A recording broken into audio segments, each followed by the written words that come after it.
ସବୁ ଯୁବପିଢ଼ୀଙ୍କୁ ଅନୁରୋଧ କରିବି सर्टकट मेथड न चूज करिकी से सबुबले लॉन्ग टर्म पाई जो सॉल्यूशन ताकू चूज करिवे।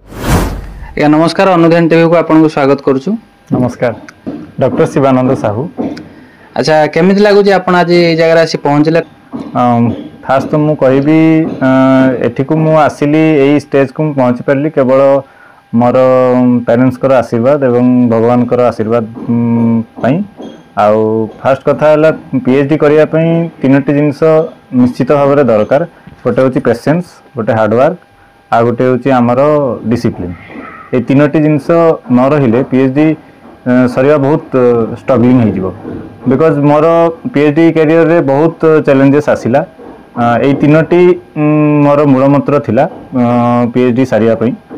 आउ मोर टॉपिक हूँ lithium cobalt recovery from spent lithium ion battery through hydrometallurgical pathway using organic acids and commercial extractants।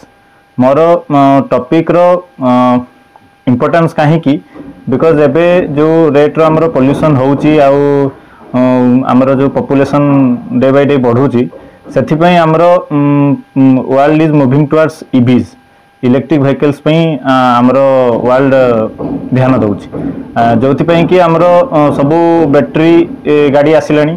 तो बैटरी गाड़ी आसवा द्वारा आमरो बैटरी जतकी सब रहुची से 2-3 वर्ष पर पुणी वेस्ट आकार रे काउंट हबो। तो तार रिसाइक्लिंग निहाती दरकार। तो खास करिकी सेथि पई रिसर्च ए लाइन रे निहाती आवश्यक। आ सेथि पई मोर टॉपिक रो इंपोर्टेंस रहुची। आ टॉपिक को नहीं कि एबे रिसेंटली बहुत इंडस्ट्री भी खोलिलानी, माने जेतिके सब आमर रहुची रिसाइक्लिंग कंपनी सबू से सबू एबे फोकस करूचंती केमिति बैटरी रो सबू क्रिटिकल मेटल्स को रिकवरी करिया पई। तो मोर टॉपिक सेइथिरे अछि। आउ मोर रिक्वेस्ट मध्य सरकार के पाखरे रहिबो जे किपरि एई लाइन रे से आहुरी फंडिंग देबे आउ एई लाइन को आहुरी किपरि ग्रो करिया पई ताकर सपोर्ट रहिबो।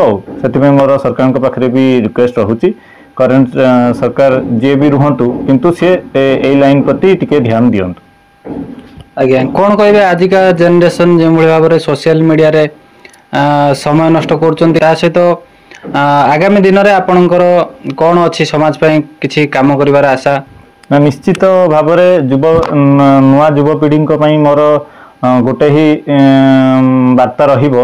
से माने जो समयटी को सोशल मीडिया रे नष्ट करूचंती से समयटी को जदि किछि हमरो सोसाइटी पई देई परिबे, लाइक सोसाइटी रो उन्नति पई प्रगति पई किछि किछि मात्रा रे भी देले हमरो सोसाइटी रो बहुत परिमाण रे लाभ होबो। आउ सेथि पई मु सब युवपीढ़ी को अनुरोध करिबी सर्टकट मेथड न चूज करिकी से सबुबले लॉन्ग टर्म पाई जो सॉल्यूशन ताकू चूज करिवे।